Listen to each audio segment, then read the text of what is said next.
Si jo us pregunto quina és la millor festa de Catalunya, quina em dieu vosaltres?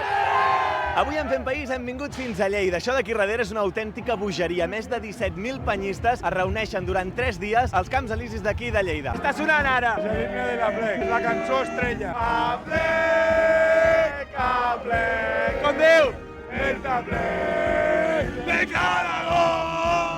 A mi m'havien dit que a la plec del Cargol es feien cargols, però vosaltres esteu fent mandonguilla. Sí, però bueno, també hi haurà caragols. Per quanta gent has de cuinar? Som 250, 1.800 De mandonguilles. gana no en passareu. Que la plec amb de patigana malament ratlla. Com viviu la gent de Lleida a la plec del Cargol? Home, estem tots locos. Això ja t'ho dic jo. Això no cal que m'ho diguis tu. Volem que la plec duri una setmana. Si dura una setmana, poder, us deixa rebentats, Els catalans tenim aguante per lo que vulgueu. I els lleidatans més. És una bogeria, de veritat, és una bogeria. Què hi haurà per sopar? Fotrem un bon risotto, caragols a la llauna, a mig procés. Ara li falta el toc del xef. Quin és el toc del xef? Això no t'ho puc contar, t'he de matar. A tu t'agraden els cargols? Moltíssim. Conta que aquests 3 dies ja porto menjant cargols. Això és una gran festa per la ciutat i pel país. El problema és que passa massa ràpid, com tot el que El t'agrada. gobierno, el canvi d'hora per la plec, una hora menos, No podeu marxar d'aquí sense provar una albondiguilla. A la vostra salut. Què tal, què tal? Espectacular. A la plec, t'hi menja de conya. Això us ho asseguro jo. Crec que ja em quedo. Adéu.